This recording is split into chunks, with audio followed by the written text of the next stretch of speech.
SpongeBob has released the Title Zone. Is it good? Let's find out. So, the Title Zone is supposedly a SpongeBob universe crossover event, and I was excited to see how they would approach it. On one hand, it's clear that many see SpongeBob as a series that is declining in quality, a shell of its former self. On the other hand, some, including myself, think that the show still has potential, and after watching the Title Zone, I've got some stuff to talk about. Starting with Shrinking Stars, there isn't much to talk about.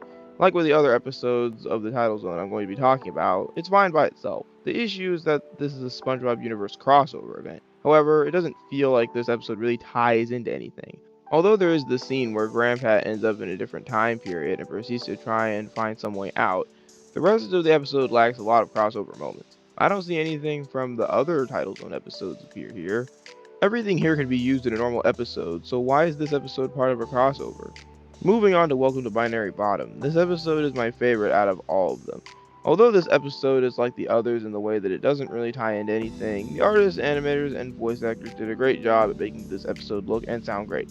But one, this episode could have had a better story. Moving on to Switch Glitch, I don't have much to say about this episode. Even though the idea for this episode seems boring because it's been done many times in other shows, I still had fun watching this episode. It doesn't do much to make this feel like a crossover though. Moving on to You're Going to Payphone, this episode feels unnecessary. It feels like this was just made to make the event longer. Lastly, A Skin Wrinkle in Time is only there to tie up Grandpa's time travel story, and that's it.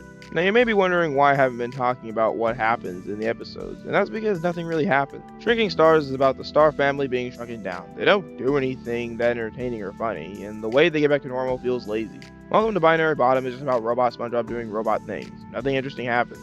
Switch Glitch is about Patrick and Karen switching bodies, and that's it. You're Going to Payphone is about Mr. Krabs being inconvenienced by a payphone. And A Skin Wrinkle in Time is about Grandpa traveling through time to get home. And I know I'm making these episodes sound bad, but I do think that these episodes are fine by themselves. There isn't really anything too annoying or upsetting. The problem is that this is supposed to be a special, and when you have only okay episodes in a special, it doesn't feel special. And when you think of this as a crossover, it seems to be even more of a letdown. And that's the end of this review. Thank you for watching, and I'll see you later. Bye!